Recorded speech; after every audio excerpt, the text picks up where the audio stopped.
Éntrale al debate de la reforma electoral en los foros de Parlamento Abierto. Resumen. Foro 19A. Legislación electoral única. Hoy nos acompañan el doctor Matías Chiquito Díaz de León, el doctor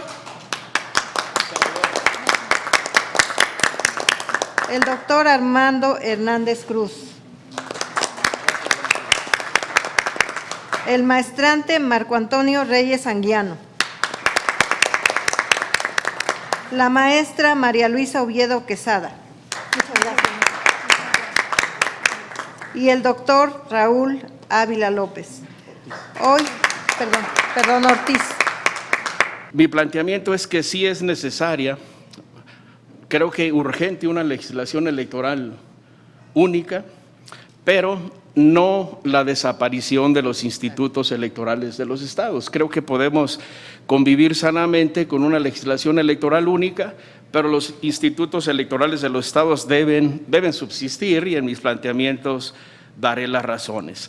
¿Por qué la necesidad de una legislación electoral única? Bueno, hago referencia a los antecedentes. En 2012, el Pacto por México trajo el intento pues ya de una legislación electoral única, la nacionalización del sistema electoral. Sin embargo, el decreto de reformas a la Constitución del 10 de febrero y el decreto del 23 de mayo del 14 que publica la Ley General de Instituciones y Procedimientos Electorales, estas normas, contrario a toda lógica jurídica, siendo una legislación general, la legislación electoral siendo una legislación electoral general, nacional podríamos decir, dejó viva o dejó vigente la legislación electoral de las entidades. Es decir, subsiste la ley general con leyes electorales de las entidades federativas.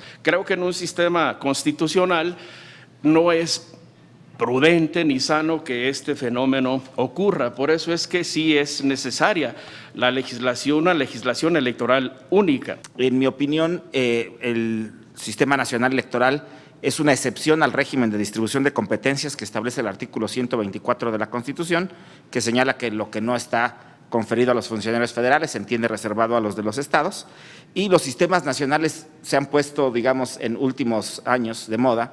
Hay sistemas nacional de transparencia, anticorrupción, hay distintos sistemas nacionales, y uno de ellos es el Sistema Nacional Electoral, con todas sus características, complejidades y dificultades.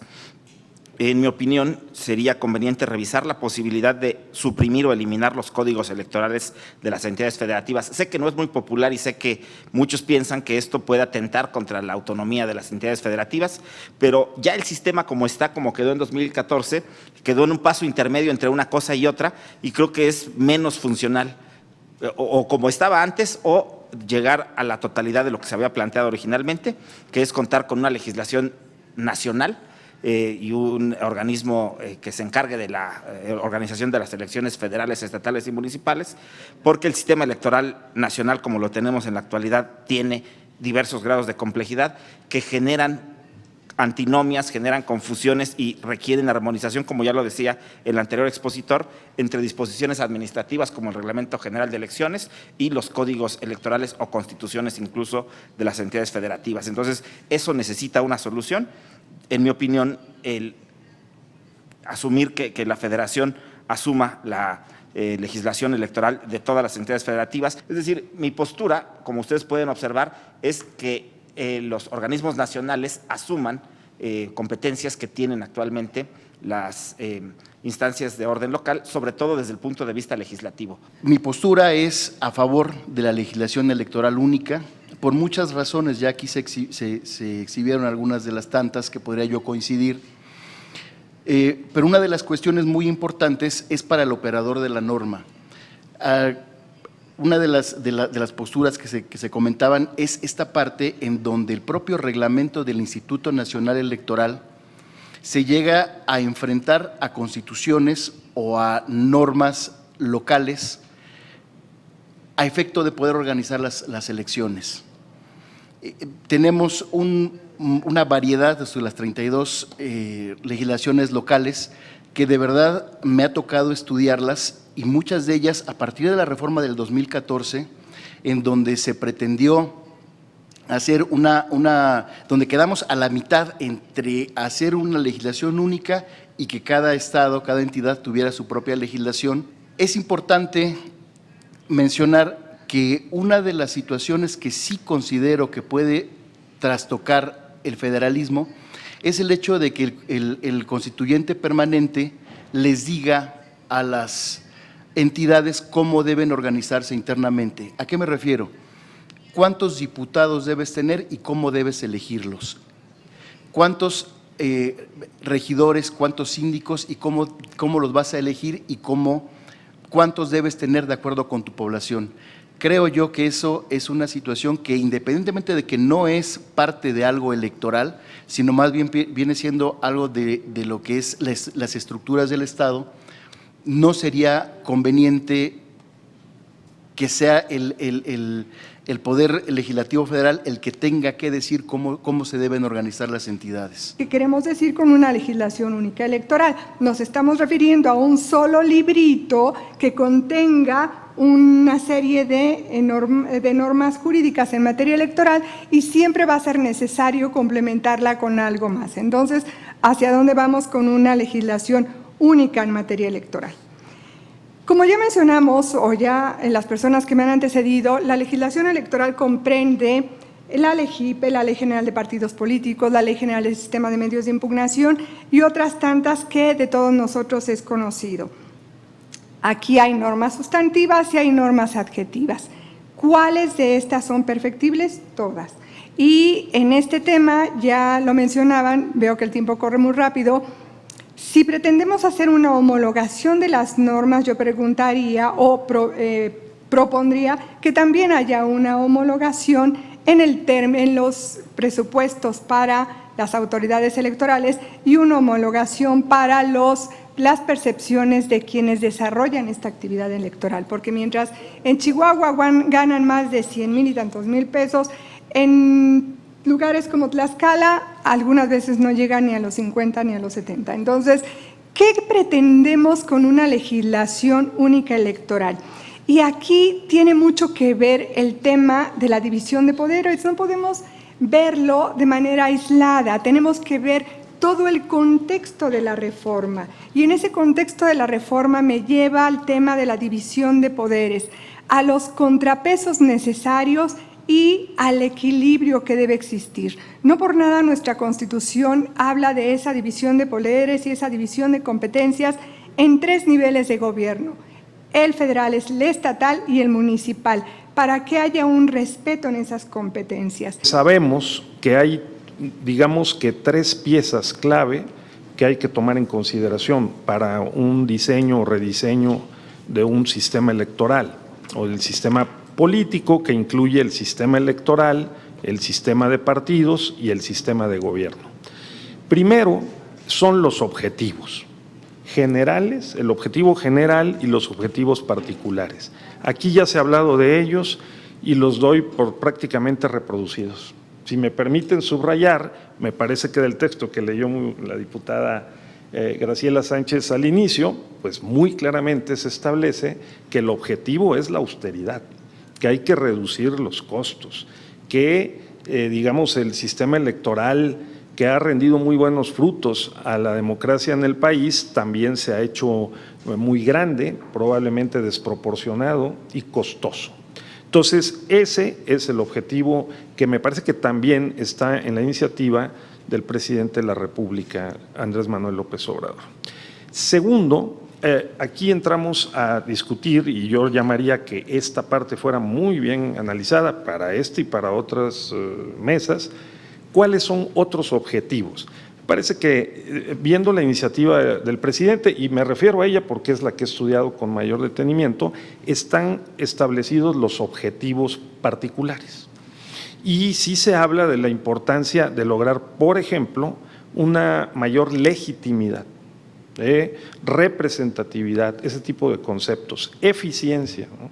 Eficacia, como se dijo aquí, participación ciudadana. Entonces, esos objetivos tienen que ser analizados con detalle, de acuerdo con esta experiencia comparada, porque no son objetivos exclusivos ni excluyentes. ¿Consideran ustedes que la promulgación de una legislación electoral única resolvería la necesidad de homologar reglas y criterios en la materia?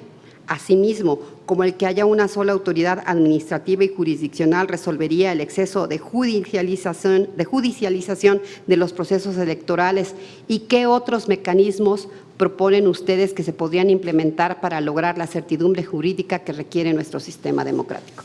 Una legislación electoral única nos sirve en todos los aspectos, integral, los procesos democratizadores. En la interpretación de la norma, lo plantea diputada, una sola autoridad jurisdiccional, creo que ayudaría. Yo le podría decir que el actual Poder Judicial, el Tribunal Electoral del Poder Judicial de la Federación, aún que es uno solo, con 5 salas regionales y otras especializadas, no siempre dan con bola. Aún en su interior hay ciertas contradicciones, pero es parte del proceso. Y si va usted a los tribunales electorales de los estados, ahí sí da miedo pues entrarle. Creo que se abonaría mucho en la parte jurisdiccional esta integración. Vuelvo a mi planteamiento, sí a la legislación electoral única, no a la desaparición de los institutos electorales de los estados, porque esos entes públicos son el eje articulador, son el centro en torno al cual funciona el sistema de partidos en el ámbito local. Si le quitamos ese centro, si le quitamos ese eje articulador pues, del sistema local de partidos, esos partidos se van a chocar consigo o peor, allá afuera. La pregunta es si puede haber homogeneidad en los criterios. Creo que no, ¿eh? O sea, nos ha dado experiencias amargas, a veces muy buenas, porque también no todo es negatividad, pero la Sala Superior, desde su origen, cambia los criterios. Ha habido muchos cambios de criterios. Decía un buen amigo que era penalista, que el derecho se tuvo que meter por circunstancias de la vida, como comisionado en garantías y vigilancia en el PRD, y lo que me decía es, oye, es que esto es gelatinoso. Entonces, vamos a encontrar homogeneidad con este sistema que tenemos de derecho electoral poco, utilizaré la palabra de mi amigo, gelatinoso. Creo que no podría ser factible.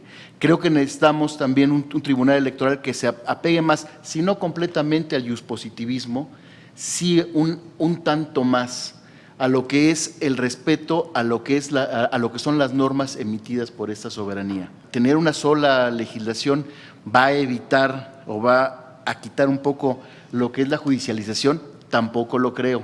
Considero que en una legislación única no evitamos las contradicciones internas. Siempre se habla de coherencia interna y coherencia externa. Y como lo dije en mi anterior participación, todas las leyes son perfectibles. El quehacer humano es perfectible y por ello es que una ley única no va a erradicar los errores de contradicción dentro del mismo orden jurídico, particularmente en el tema electoral.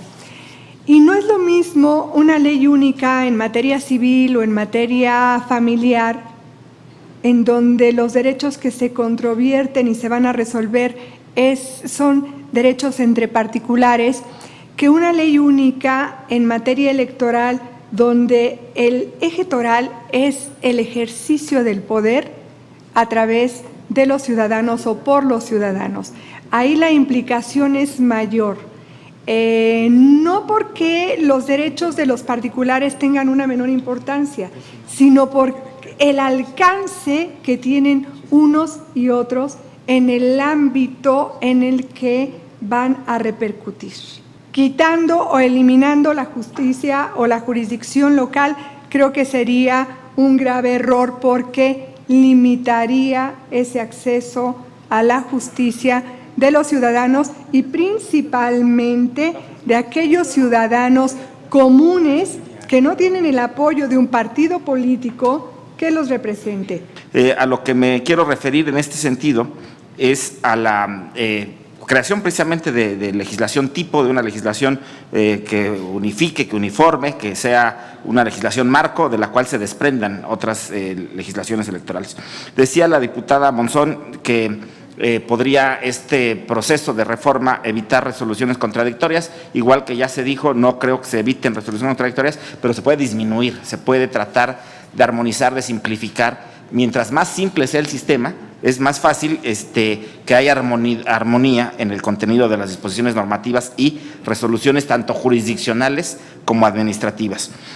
El tema de una sola autoridad administrativa electoral, que era lo que se pretendía desde el principio, pero no se alcanzó en 2014, es una opción, pero la otra opción es el sistema nacional, que fue lo que se creó, y los sistemas nacionales ya tienen, o sea, ya hay otros pues para comparar, se pueden articular las autoridades locales con las nacionales, o sea, pues, podría unificarse la legislación, pero no unificarse las autoridades electorales. O sea, se pueden hacer las dos cosas. Unificar los principios electorales como una guía para todas las autoridades electorales federales o locales, regular también la intervención, entiendo, por supuesto, hay principios constitucionales, pero la intervención de las autoridades electorales, administrativas y jurisdiccionales en los procesos intrapartidarios, creo que sin vulnerar la autonomía de los partidos se puede establecer mecanismos que hagan ordenadas estas elecciones intrapartidarias, concebir al Instituto Nacional Electoral, al INE, como un ombudsman administrativo, un organismo protector de derechos político-electorales. Me parece que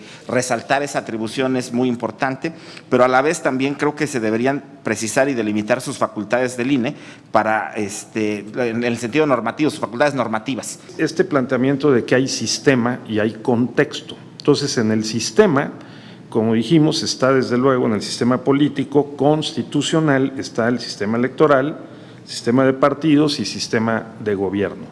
Y el contexto hace la diferencia porque los conceptos y estas instituciones que están diseñadas en toda América Latina, tenemos pues organismos electorales 1, 2, 3 o hasta 4 en Colombia, por ejemplo, para organizar las elecciones y resolver los conflictos, digamos que operan en un contexto. Aquí el punto es en qué consiste el contexto, que lo tenemos menos documentado. Y el contexto incluye factores históricos, políticos, económicos, sociales, culturales, ideológicos, ¿no? E incluye también las buenas y las malas prácticas, que es lo que creo que decía el doctor Matías, ¿no? Que es el mejor sistema, las mejores instituciones no van a funcionar adecuadamente con malas prácticas. Entonces, ahí habrá que tener cuidado para poder sí documentar cuáles son esas malas prácticas y que haya un ejercicio sincero, ¿no? Con base en los criterios de la ética del discurso, que están muy estudiados y que funcionan, para hacer algo como lo que se hizo en 96, por ejemplo, ¿no? O en 2014, pero sobre todo en 96, poner las cartas sobre la mesa y decir, estamos dispuestos a eliminar esas malas prácticas, ¿no?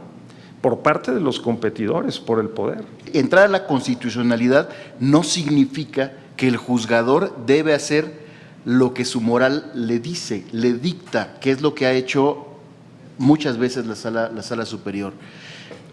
Lo digo de manera muy respetuosa, tenemos ejemplos farragosos, por ejemplo, se me viene a la cabeza el tema de la paridad en las gubernaturas, en donde ha sido tremendamente criticado por la academia, y creo que se quedó muy corto en el libro de Ni Tribunal ni Electoral, precisamente cuando hacen esa crítica. No se trata de regresar a un positivismo de la Revolución Francesa. No se trata de eso. Se trata de hacer un constitucionalismo que realmente genere certeza. Dado que pareciera prudente y necesario, es la opinión de algunos, una ley única, pues los supuestos contenidos en la ley debiesen ser de carácter general y abstracto. Y por eso le pregunto a Matías Chiquito Díaz de León, a Armando Hernández, a Marco Antonio Reyes, a María Luisa Oviedo, a Raúl Ávila. ¿Consideran ustedes que esta sería la misma tónica que debe seguirse en la ley de sistemas de medios de impugnación? Y también les pregunto, que considerando que uno de los motivos de no haberse concretado la nacionalización total de los procesos electorales en el INE ya en aquel 2013 fue el tema presupuestario y administrativo. Y a criterio de ustedes les pregunto, ¿cuál debe ser la solución que deba tomar en cuenta el Congreso de la Unión al momento de la expedición de dicha ley única, junto con la supresión de instancias electorales locales para evitar litigios largos y costosos? Y como oaxaqueño, pues nada más dejar ahí un asunto que me seguirá preocupando, porque en Oaxaca tenemos 417 municipios que se rigen por su propio sistema tradicionalmente conocido de usos y costumbres. Y bueno, a mí esto me parecería que una legislación única pues debe contemplarlo, y quisiera conocer sus puntos de vista. Tal vez no resuelva el tema de los criterios contradictorios. Los criterios del tribunal son circunstanciales, vamos a decir que son circunstanciales. Es algo, según el ambiente, como bien lo dice Raúl Ávila, según el contexto, pues se resuelve. Y la contradicción se va a dar, pero no resuelve un ámbito político, un conflicto, por decirlo así, a lo mejor no conflicto, pero sí empareja un ámbito político de la actuación del órgano electoral nacional con las entidades federativas. Y si se va a unificar la legislación electoral, diputado, debe ser en todos los ámbitos. Desde luego el sistema de medios de impugnación, la parte procesal, sancionadora, y la parte de nulidades debe estar estandarizada. Lo peor que nos puede pasar es que haya causas de nulidad en una entidad, en Oaxaca sí, pero en Guerrero no, o sí aplican para una elección local, pero no para una elección federal, o sí en la federal, no en lo local. Creo que eso se debe estandarizar. Un sistema democrático con sistema plural de partidos, como México, no puede operar con una fórmula de mayoría. Debe eliminarse los efectos perniciosos de la mayoría relativa y estandarizar el sistema a nivel nacional, federal y local a la fórmula de representación proporcional. Creo que el tema presupuestal no debe estar presente cuando se trata de cumplir responsabilidades del Estado mexicano. Sí, hay que limitar, desde luego, el gasto, hacerlo racional, no tener gastos superfluos. Por ejemplo, un barril sin fondo pueden ser los gastos subrogados de los órganos electorales, eso debe cuidarse, sí, cuidar lo presupuestal, pero el dinero no puede ser determinante. Determinar el posible contenido de una legislación nacional única tiene dos impactos. El primero, concebirla como una ley marco, concebir esta legislación como el espacio de donde puedan colgar otras disposiciones normativas, tanto legales como administrativas, pero también es la oportunidad de incorporar figuras a la ley, a la legislación electoral, decía yo en la anterior intervención, que vienen de la jurisprudencia de los tribunales electorales o bien de las resoluciones de las autoridades administrativas. Lo que quiero decir es que esta idea de legislación electoral única, además de darnos un marco más eficaz, más operativo, más funcional, puede permitir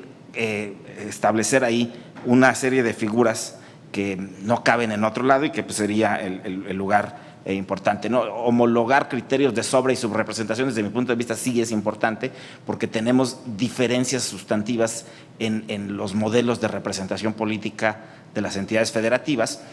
Yo creo que algunas de estas cuestiones también caben en la construcción de ciertos principios orientadores que regulen dentro de esta legislación única la manera en que se desempeñan los órganos electorales. Es mejor o regresar al esquema de antes de 2014, con la autonomía de los OPLES en su caso, o dar el paso que no pudo dar la reforma 2014, que quedó intermedia, y entonces gestionar una autoridad electoral única con las ventajas operativas y administrativas y económicas que eso pudiera generar. Por supuesto, con la crítica que desde 2014 se da sobre la autonomía de las entidades federativas para intervenir en sus procesos electorales. Creo que ya alguien lo dijo, ¿no? La legislación general, la legislación electoral única debería contener más principios que reglas. También me parece que el tema de la proporcionalidad pura, si hay una reforma constitucional que así lo establezca, debiera orientar no solo la integración del poder legislativo federal, sino de los poderes legislativos de las entidades federativas. Aquí creo yo que hay algo interesante. Si se pretende eliminar a los tribunales locales, los cuales no me gusta mucho que digamos, ahí es en donde me voy con lo que dice la doctora Oviedo. No me gusta la idea, sobre todo hay una cuestión, si un tribunal no atiende algo que yo planteé, pues a lo mejor tengo una segunda oportunidad, por decirlo así, un derecho de réplica, ¿no?, sobre lo que me está contestando el tribunal. A final de cuentas, el eliminar una instancia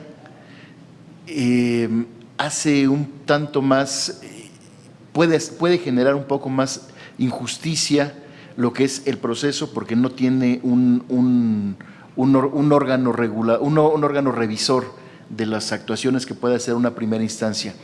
Yo no considero que deben eliminarse los tribunales locales. Creo que hacer una legislación única, a final de cuentas no habría mucha variación, pero sí, a final de cuentas, podríamos en un momento dado generar un poquito más de homologación en los criterios. Mi idea sigue siendo que no podemos tratar igual a los desiguales. Si alguien mencionaba, el propio diputado mencionaba su origen, el estado de Oaxaca, claro ejemplo de una pluriculturalidad, una diversidad de derechos, y aún dentro del propio ámbito de los usos y costumbres de esos distintos grupos étnicos que habitan en la zona de Oaxaca, aún en ese territorio de Oaxaca hay una diversidad.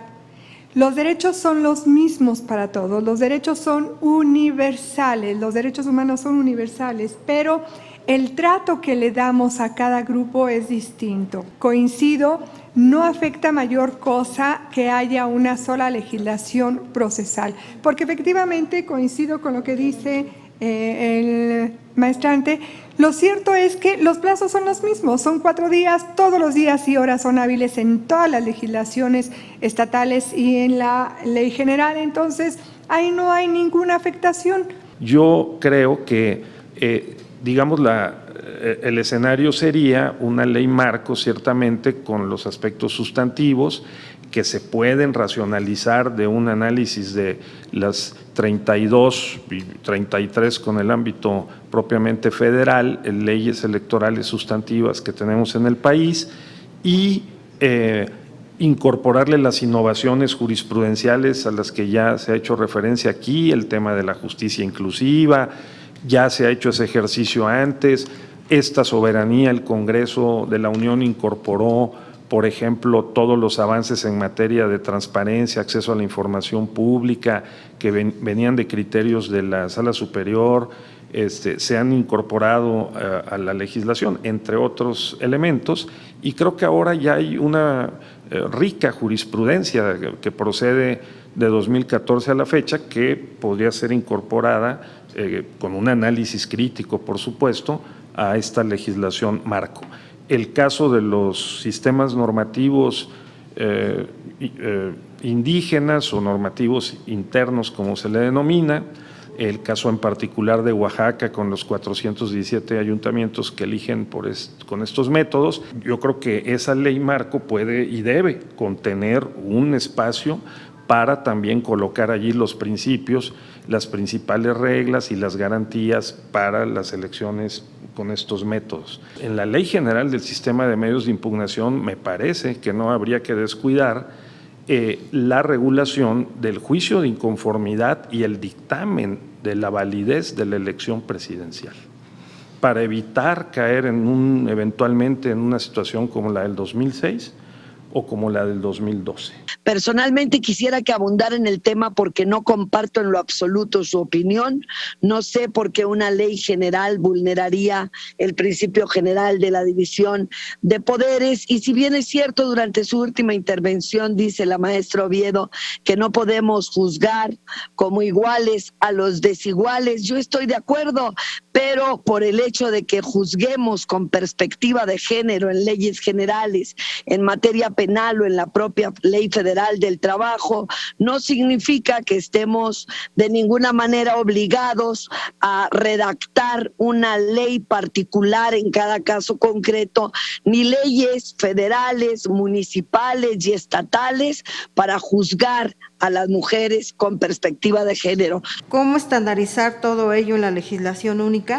¿Es viable que en caso de la unificación de autoridades electorales locales, la autoridad nacional lleve a cabo la organización de todas las elecciones a través de los consejos distritales y, en su caso, el local debe constituirse en consejos distritales y municipales durante el proceso electoral? La otra pregunta. Las normas que regulan la revocación de mandato y la consulta popular deben recogerse de la legislación electoral estándar o son dos materias distintas que deben tener su propia legislación. La legislación electoral única no solo es necesaria, es urgente.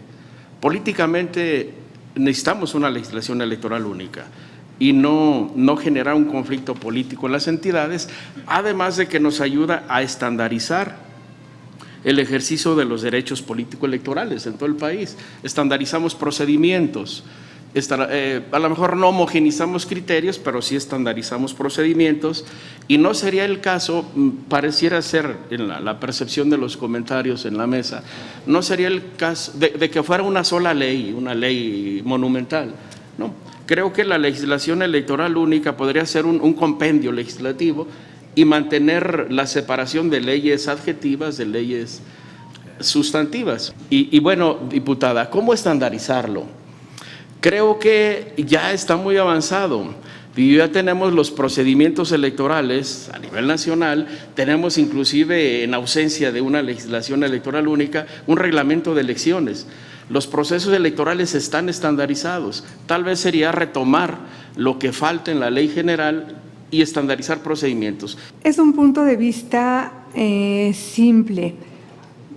Partamos, número uno, esta es una mesa de debate en donde se hacen aportaciones y estas aportaciones vienen desde diferentes puntos de partida. Y mi punto de partida ha sido la experiencia en el ejercicio profesional, la experiencia en el cargo y la experiencia también desde la academia. Y esa experiencia me dice que una ley no hace la diferencia. No se gobierna por decretos, se gobierna por la educación y la cultura de la gente. Y otro punto de partida que va relacionado con la cultura y la educación de la gente también me lleva a esa división de poderes y a la vulneración de la división de poderes si se concentra la normativa electoral en un solo documento. Que además también me parece irrelevante, si está en un solo documento así, choncho como dicen, en un solo volumen o en un compendio en varios volúmenes, no hace la diferencia. El punto es que si es el Congreso de la Unión quien elabora la norma que va a regir los procesos electorales de las 32 entidades federativas, entonces, ¿dónde queda la soberanía de los estados para autorregularse, autogobernarse? Ahí está mi punto sobre la vulneración a la división de poderes y al federalismo. La revocación de mandato todavía no está regulada en las legislaciones electorales y creo que es conveniente que empezamos a verlas. Si hablamos de una legislación estándar, de una legislación única, involucraría desde luego incluir la revocación de mandato y el tema de las consultas populares en general. En el tema de la revocación y de la consulta popular está previsto hasta ahora en el artículo transitorio de la reforma constitucional de la revocación de mandato que los estados de la República, las entidades federativas, hagan su reforma para efecto de establecer la revocación para los gobernadores. Si revisamos comparativamente las dos leyes, la de revocación y la de consulta, pues sí vemos que tienen como objetivos y justificaciones diferentes, ¿no? Entonces, para revocar un mandato se requiere pues un umbral mayor, porque se tiene que demostrar que el gobernante ha perdido el apoyo, ¿no? Por lo menos en el nivel de votos que recibió, ¿no? Pues, de otra manera, pues cómo poderlo legitimar.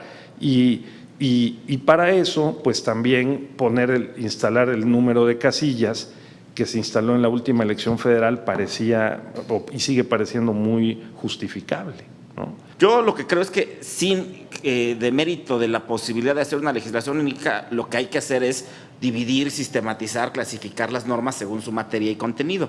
En cuanto a una legislación sustantiva, me parece que debe subsistir la LEGIPE con la parte sustantiva de principios, procesos, reglas, debe subsistir la ley de revocación de mandato y la de consulta popular como leyes sustantivas, mientras que la legislación orgánica del tribunal y del INE, en mi opinión, debe salir de la LEGIPE y constituirse en leyes orgánicas, lo cual no significa, porque insisto, unificar la ley y codificar son cosas distintas. Yo creo que la legislación única no afecta el principio de división de poderes de ninguna manera, no veo cómo. La división de poderes es una distribución horizontal de competencias, aquí no hay manera de afectar ese principio.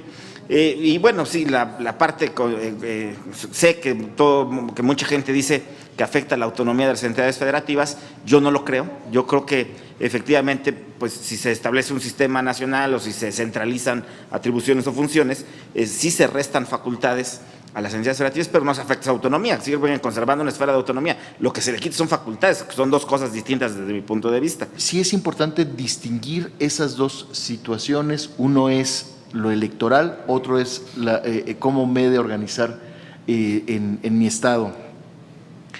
Y esa parte sí es en donde yo creo, mi punto de vista es que debe estar totalmente separado.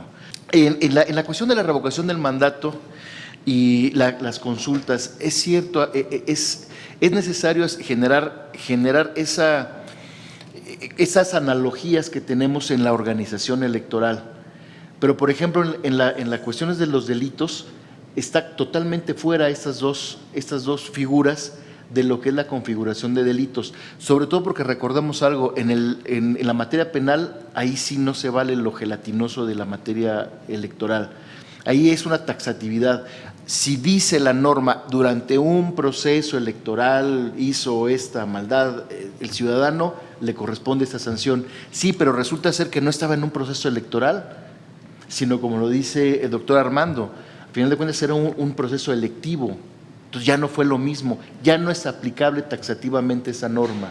Cámara de Diputados, Legislatura de la Paridad, la Inclusión y la Diversidad.